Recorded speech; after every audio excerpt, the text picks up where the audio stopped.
السلام علیکم دوستو، میں امید کرتا ہوں آپ سب خیریت سے ہوں گے۔ اب آتے ہیں کہانی یا قصے کی طرف۔ صدیوں پہلے ایک بڑا ہی طاقتور بادشاہ ہوا کرتا تھا۔ اس کا نام نمرود تھا۔ وہ بہت ظالم، متکبر، جابر تھا۔ اس کے پاس بڑی سلطنت تھی، بے شمار فوجیں تھیں، خزانے تھے اور دنیاوی طاقت اتنی کہ لوگ اس کے نام سے کانپتے تھے۔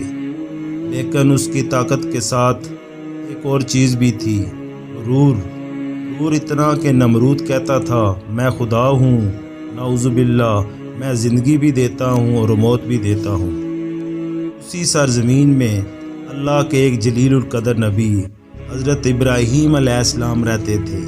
آپ بچپن سے ہی بہت سمجھدار، نرم دل اور اللہ کے سچے بندے تھے۔ آپ نے کبھی اپنے دل میں پتھروں کے بتوں کو نہیں مانا۔ جب جوان ہوئے تو آپ نے لوگوں کو سمجھانا شروع کیا، ان بتوں میں کوئی طاقت نہیں، خدا ایک ہے جو زمین و آسمان کا مالک ہے۔ یہ بات نمرود تک پہنچی تو اس کے غرور کو چوٹ لگی۔ اس نے حکم دیا اس نوجوان ابراہیم کو میری دربار میں لایا جائے۔ جب حضرت ابراہیم علیہ السلام کو دربار میں لایا گیا تو نمرود تخت پر بیٹھا غرور سے بولا، تو کیا کہتا ہے کہ تیرا رب زندگی اور موت دیتا ہے؟ دیکھ، میں بھی موت دیتا ہوں۔ اس نے ایک بے گناہ قیدی کو بلایا اور اسے قتل کر دیا، پھر ایک دوسرے قیدی کو آزاد کر دیا اور کہا، دیکھا میں نے بھی موت دی اور زندگی دی۔ حضرت ابراہیم علیہ السلام مسکرائے اور فرمایا، میرا رب سورج کو مشرق سے نکالتا ہے، اگر تو سچ مچ خدا ہے اسے مغرب سے نکال کر دکھا۔ یہ سن کر نمرود لاجواب ہو گیا، اس کے منہ سے لفظ نہ نکل سکا۔ اس دن حضرت ابراہیم خلیل اللہ دلیل کے میدان میں کامیاب ہوئے اور نمرود کو شکست دی، اور نمرود کی شکست دنیا کے سامنے ظاہر ہوگی۔ نمرود نے حضرت ابراہیم علیہ السلام کو آگ میں ڈالنے کا فیصلہ کیا۔ نمرود کا غصہ بڑھ گیا۔ اس نے فیصلہ کیا کہ حضرت ابراہیم علیہ السلام کو ختم کر دینا ہی چاہیے۔ حکم دیا، ایک بہت بڑا الاؤ تیار کرو، اتنی بڑی آگ جلا دو، اس جیسی آگ آج تک نہ کسی نے دیکھی ہو۔ لوگوں نے کئی دن تک لکڑیاں جمع کی، پہاڑوں جیسے انبار لگا دیے، پھر آگ لگائی۔ آگ اتنی خوفناک تھی کہ قریب جانا بھی ممکن نہ تھا۔ پھر اس نے آگ میں ڈالنے کے لیے منجنیق تیار کروائی۔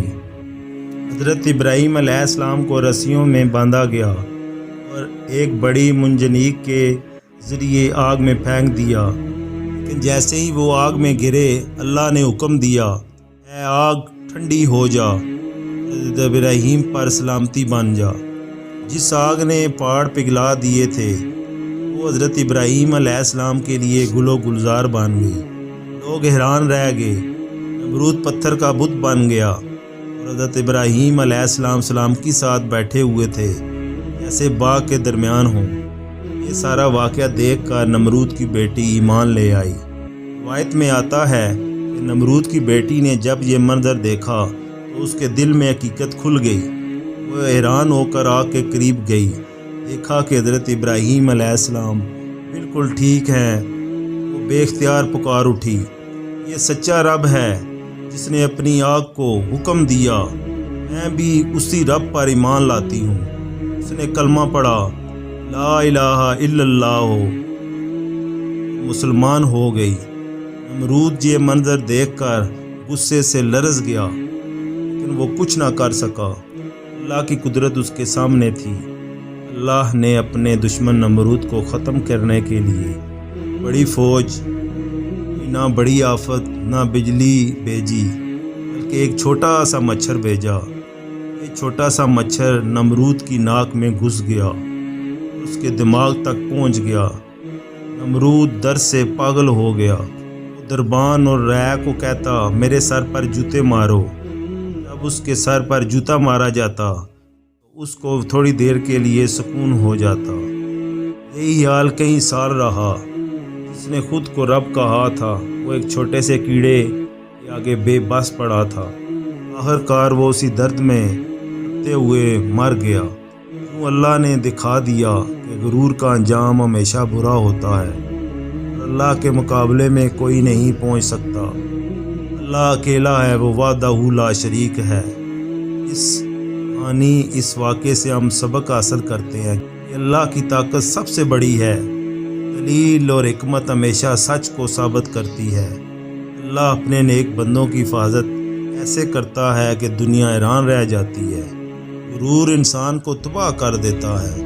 ایمان اور صبر والا شخص کبھی خسارے میں نہیں رہتا۔